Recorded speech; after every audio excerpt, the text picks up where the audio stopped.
Donc, maintenant, je demanderai à mon collaborateur dans l'animation de faire des conclusions, puis je ferai moi-même quelques considérations.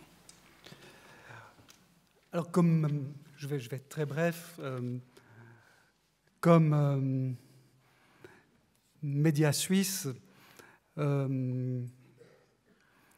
qui a suivi, je parle là de l'hebdo, qui a suivi les questions européennes de manière,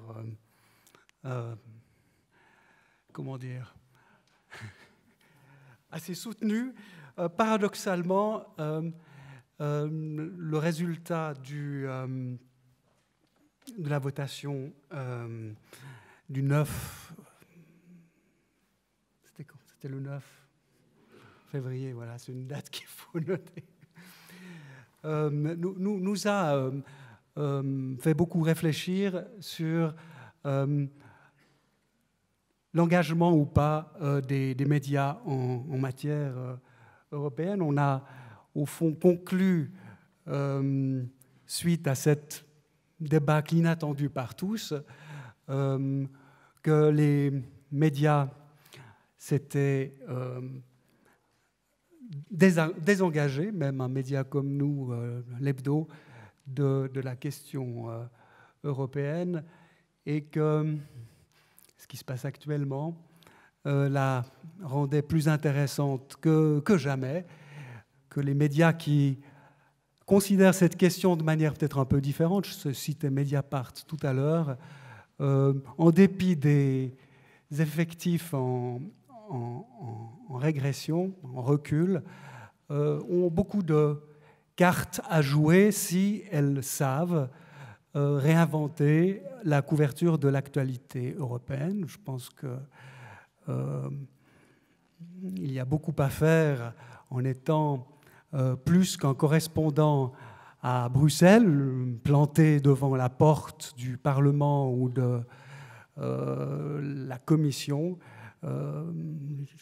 Je vais essayer de trouver dans notre rédaction quelqu'un qui réinvente le métier de journaliste qui couvre l'actualité européenne et qui part sur le terrain. Car un des problèmes de la couverture européenne par les médias, me semble-t-il, c'est que les gens restent plantés à Bruxelles et ne partent pas. Ce serait un privilège énorme que de partir dans tous les pays d'Europe pour faire ce va-et-vient entre le pouvoir politique bruxellois et ce qui se passe sur le terrain. Une des raisons du désintérêt des lecteurs pour l'actualité européenne, me semble-t-il, est aussi due au manque d'imagination des journalistes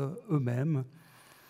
J'ai quelques membres de ma rédaction dans la salle et je pense que l'hebdo, comme la plupart des médias, devrait se poser la question de réinventer le job de correspondant européen qui ne soit pas simplement celui de quelqu'un qui est planté à Bruxelles, mais qui raconte l'Europe dans sa diversité avec un regard critique, ce qui a tué pas mal de médias pro-européens, c'est précisément cette incapacité à être à la fois convaincu des vertus de la construction européenne, mais critique. Voilà.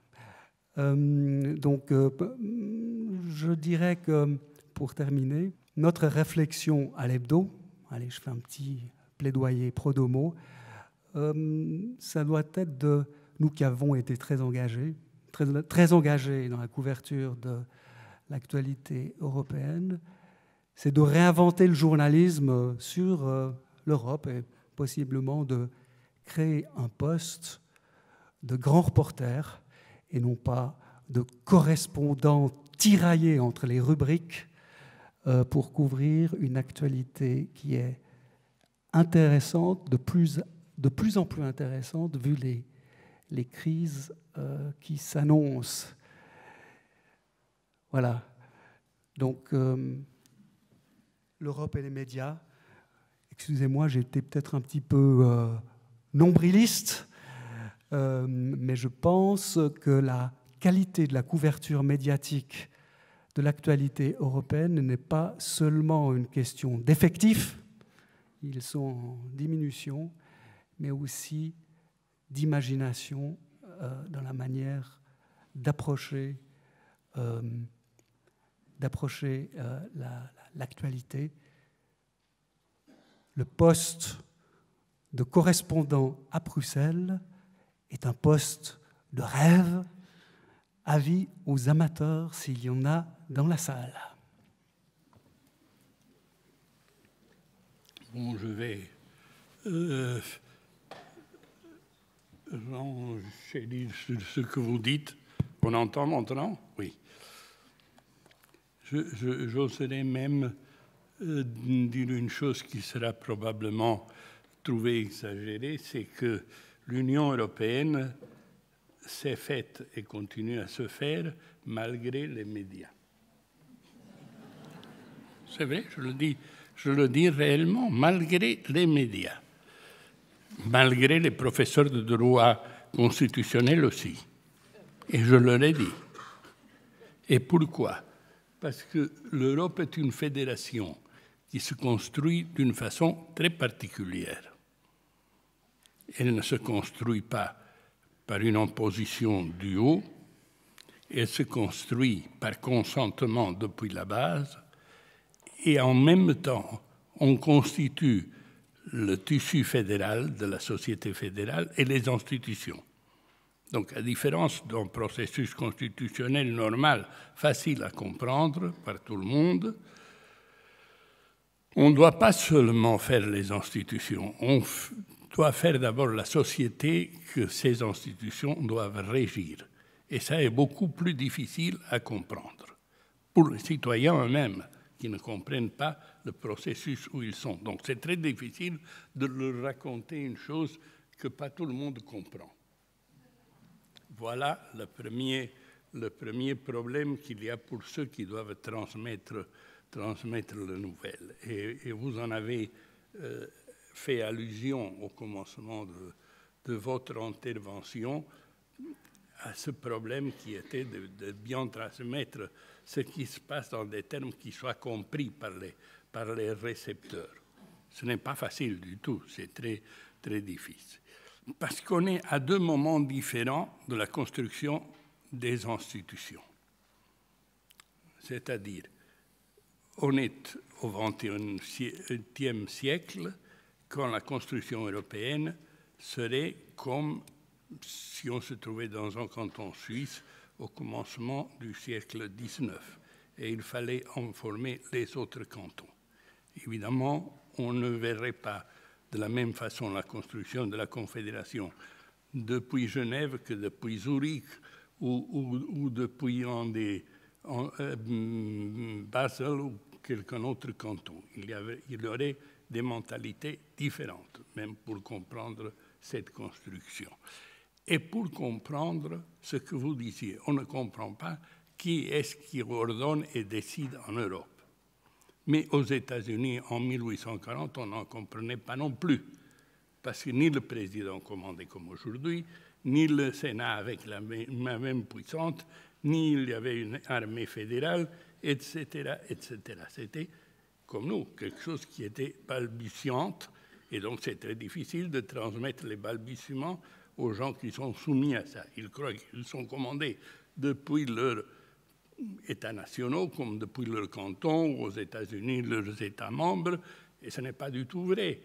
Mais c'est difficile de l'expliquer et de le rendre compte. Donc, l'unique façon, c'est de laisser passer le temps et que les gens réalisent comment les choses se passent normalement. Par exemple, j'ai vu comment, dans la presse de notre pays, la crise a influé pour comprendre ce qui se passe en Europe. on répétait toujours dans toutes les campagnes électorales l'énorme importance du Parlement européen, les pouvoirs croissants du Parlement européen.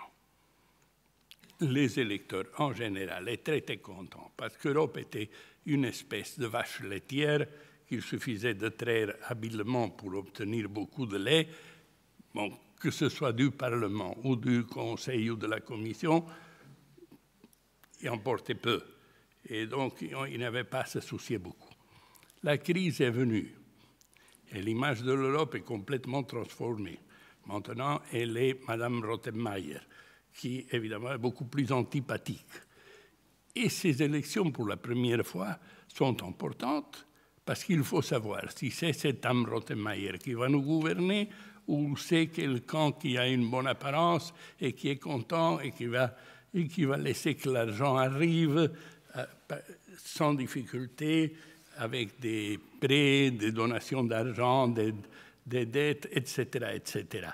Et ça, c'est quelque chose que tout le monde pense qu'il va influer sur son dîner d'après-demain. Et donc, il commence à avoir quelque chose de concret dans cette élection. C'est pour la première fois, j'ai lu dans quelques journaux que cette élection n'est pas comme les autres. Bon, elle n'est pas comme les autres parce qu'effectivement, maintenant, on peut penser que l'Europe dirige la politique nationale économique. Et donc, ça va directement influer les gens. Et ils vont aller voter pour savoir dans quel sens on va voter ça. Deuxièmement, ils commencent à voir que le problème de l'immigration ne se règle pas seulement à Madrid, mais qu'il se règle aussi à Bruxelles. Et s'il y a des problèmes à Melilla avec les gens qui sautent les défenses, c'est la Suédoise, Mme Malmström, qui va dire qu'on ne peut pas faire ça, qu'on doit faire l'autre chose. Donc c'est quelque chose, cette élection-là, qui a à voir avec ces immigrants qui arrivent toujours et vont occuper les premières places dans les collèges ou dans les hôpitaux, etc., etc., des choses qu'on peut vraiment sentir dans sa vie. Et puis, les gens pensent aussi, si évidemment, cette Europe va continuer à être l'Europe du chômage et des coupes sombres, on va avoir un problème dont ce ne sera plus la politique de Mme Merkel, parce qu'à la fin, c'est la politique de Mme Merkel ou d'un autre. On aura des personnalisations de quand on ira voter. À la fin, la discussion sera, vous voulez l'Europe de Mme Merkel ou une autre, ou celle de M. Schulz. Ça, c'est en citation. Pourquoi? Parce que ce sont des images que les gens comprennent, qui sont avec la réalité de tous les jours. Le reste des choses que ceux qui travaillent en Europe expliquent ne leur arrivent pas. Mme Sylvie Goulard vient de nous expliquer d'une façon très claire qu'elle doit rester à travailler parce qu'elle est en train de faire un pulse avec le Conseil pour savoir comment le rachat des banques sera fait sur le dos des contribuables ou sur le dos des banques elles-mêmes, ce qui affectera beaucoup plus aux gens que ce qu'on dit. Mais probablement, cette image n'arrivera à personne, tandis que les autres images qui sont de tous les jours, elles vont arriver. Et si nous ne sommes pas capables de faire cette traduction des images que tout le monde comprend aux images réelles qui se produisent dans le fonctionnement des institutions, alors il n'y a pas cette transmission qui est le propre des médias. Et on pourra avoir des médias excellents et des médias qui font une information européenne au jour le jour absolument complète. Il y en aura des milliers ou tout au plus quelques centaines de milliers qui pourront la lire. Le reste ne la comprendra pas.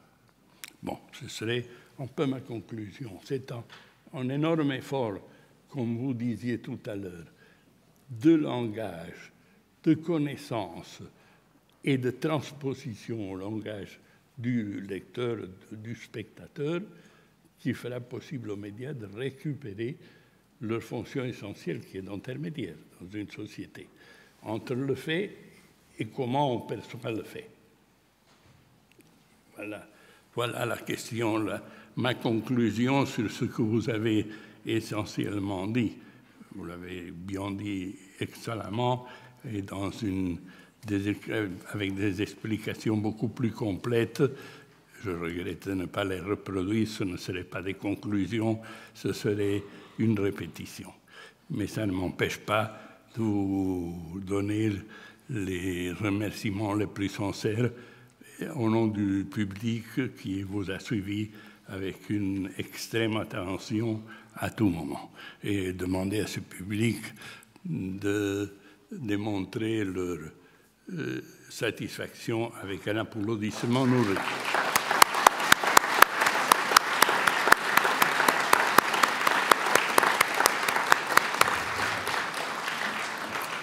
Et donc maintenant, je dois faire les remerciements d'habitude à l'université aussi, et vous rappeler que mercredi 11 juin, on aura une conférence de M.